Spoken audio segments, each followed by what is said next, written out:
നമസ്കാരം. തെരഞ്ഞെടുപ്പ് ഗോതയിൽ ബി.ജെ.പിയുടെ പുതിയ തന്ത്രങ്ങൾ ചർച്ചയാവുകയാണ്. വരുന്ന തദ്ദേശ സ്വയംഭരണ തെരഞ്ഞെടുപ്പിൽ 10% സീറ്റുകൾ പുതുമുഖങ്ങൾക്കായി സംവരണം ചെയ്യാനുള്ള പാർട്ടി തീരുമാനം കേരള രാഷ്ട്രീയത്തിൽ ശ്രദ്ധേയമായ നീക്കമാണ്. ഓരോ തദ്ദേശ സ്ഥാപനങ്ങളിലും പുതുമുഖങ്ങളെ സ്ഥാനാർത്ഥിയാക്കണമെന്ന് നിഷ്കർഷിക്കുന്നതിലൂടെ താഴെത്തട്ടിൽ പാർട്ടിയുടെ അടിത്തറ വികസിപ്പിക്കാനും പുതിയ നേതൃനിരയെ വളർത്താനുമാണ് ബി.ജെ.പി ശ്രമിക്കുന്നത്.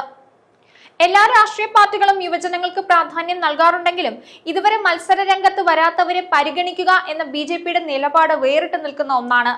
മുഴുവൻ വാർഡുകളിലും സ്ഥാനാർത്ഥികളെ നിർത്താനുള്ള തീരുമാനം ബി.ജെ.പിയുടെ ആത്മവിശ്വാസം എടുത്തു കാണിക്കുന്ന ഒന്നാണ്.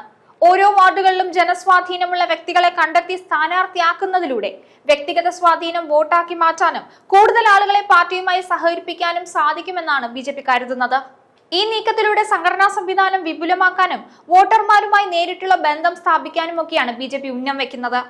കോൺഗ്രസിനെയും എൽ.ഡി.എഫിനെയും പോലെ വെറും കുടുംബ വാഴ്ചയ്ക്കോ ഗ്രൂപ്പ് താല്പര്യങ്ങൾക്കോ പ്രാധാന്യം നൽകാതെ രാഷ്ട്രീയ പരിചയമില്ലാത്ത എന്നാൽ ജനപിന്തുണയുള്ള സാധാരണക്കാർക്ക് അവസരം നൽകാനാണ് പാർട്ടി ശ്രമിക്കുന്നത്. ന്യൂനപക്ഷ വിഭാഗക്കാർ കൂടുതലുള്ള വാർഡുകളിൽ പോലും പുതിയ സ്ഥാനാർത്ഥികളെ രംഗത്തിറക്കാൻ ശ്രമിക്കുന്നത് കേരളത്തിലെ വോട്ട് ബാങ്ക് രാഷ്ട്രീയത്തിൽ ഒരു സമഗ്രമായ മാറ്റം കൊണ്ടുവരാനുള്ള താല്പര്യമാണ് കാണിക്കുന്നത്.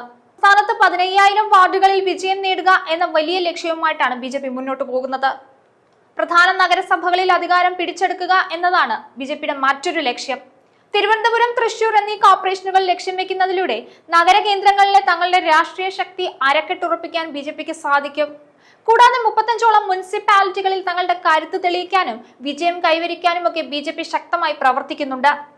മുനിസിപ്പാലിറ്റികളിൽ ശ്രദ്ധ കേന്ദ്രീകരിക്കുന്നത് ഗ്രാമങ്ങളിലേക്ക് ഇറങ്ങുന്നതിന് മുമ്പ് നഗര അർദ്ധനഗര മേഖലകളിൽ വ്യക്തമായ ആധിപത്യം സ്ഥാപിക്കാനുള്ള സമഗ്രമായ ഒരു നീക്കത്തിന്റെ കൂടി ഭാഗമാണ്.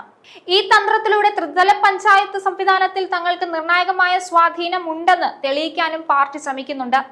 സംവരണത്തിലൂടെ പുതിയ ആളുകൾക്ക് അവസരം നൽകുന്ന ഈ രാഷ്ട്രീയ നീക്കം കേരളത്തിലെ പരമ്പരാഗത രാഷ്ട്രീയ സമവാക്യങ്ങളിൽ മാറ്റം വരുത്തും എന്ന് തന്നെ കരുതണം.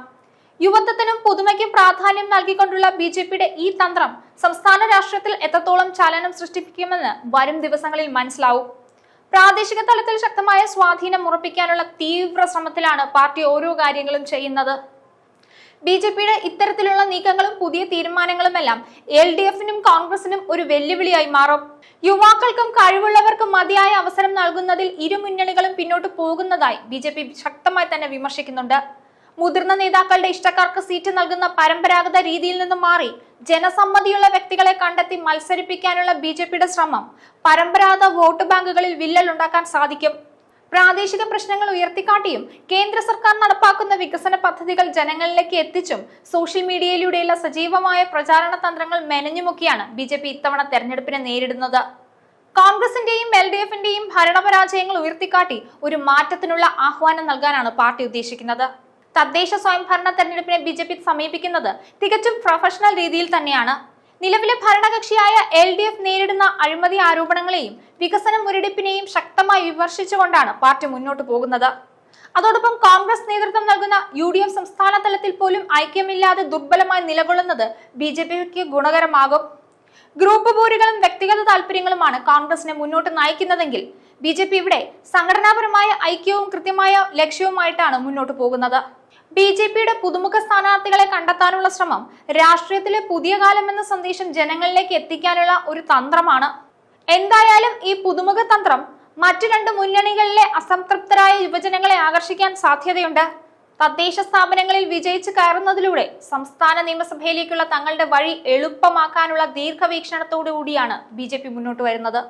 യുവത്വത്തിനും പുതുമയ്ക്കും പ്രാധാന്യം നൽകിക്കൊണ്ടുള്ള ബി.ജെ.പിയുടെ ഈ സംഘടനാ തന്ത്രം സംസ്ഥാന രാഷ്ട്രീയത്തിൽ എത്രത്തോളം ചലനം ഉണ്ടാക്കുമെന്ന് വരും ദിവസങ്ങളിൽ അറിയാം.